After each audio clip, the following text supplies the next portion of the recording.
guys, Master here. Today I want to go through Ethan and I just want to talk about him before his banner ends. And if you're watching this for the future, you can have a better idea on whether or not you want to wish for him. So let's get right into it. Now Ethan is a flow support and his kit is quite confusing, so I will try to explain it in a simple way so that you guys can understand.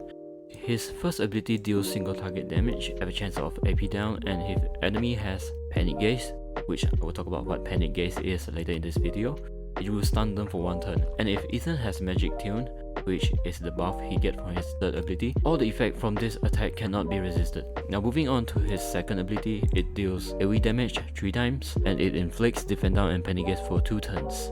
When Ethan casts his second ability, he inflicts Panic Gaze on all enemies. This will not miss and cannot be resisted, means the debuff is definitely going to land on the enemies. That's except when enemies have immunity, which means the light above can be a counter to this debuff in PvP. So what actually Panic Gaze is about?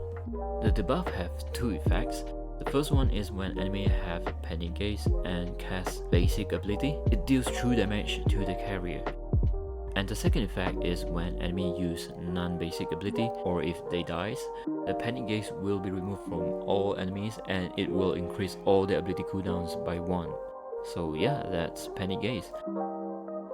And finally, going to his third ability. The third ability grants all your allies with Magic Tune and immunity for 2 turns. And when enemy receive AP boost, Ethan gain 50% AP from the boost effect. This might not seem to be a lot, but things can change when you get him to R6. Instead of Ethan alone, all allies gain 50% of the boost effect. This becomes incredibly useful, especially in PvP.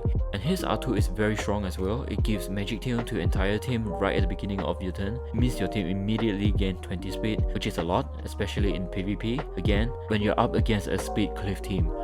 And the next thing I want to talk about is his right leg. For the 4-piece set, you want to go with the wind set or the ocean set. And for the 2-piece set, you want to go with the recurve set for the extra accuracy, so you have a higher chance of landing his defend down on his second ability. Now for the man stat, you want to go with either HP bonus or defense bonus, both can work. And for the boot, you want to go with speed.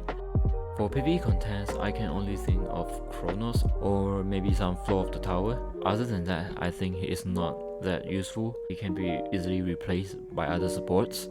However, in PvP, he is absolutely a game changer. He is super strong, but you need to get him to at least R2. So if you do not have him at least R2, he is not that great. So should you be pulling for him? My answer is he's not that important right now, especially when you have Dahlia. She can easily replace Ethan's role, unless you want to compete in high tier PvP and you have enough resources to get at least Resonance 2. Other than that, I would not recommend you to get him, and you should be saving your resources for future banners.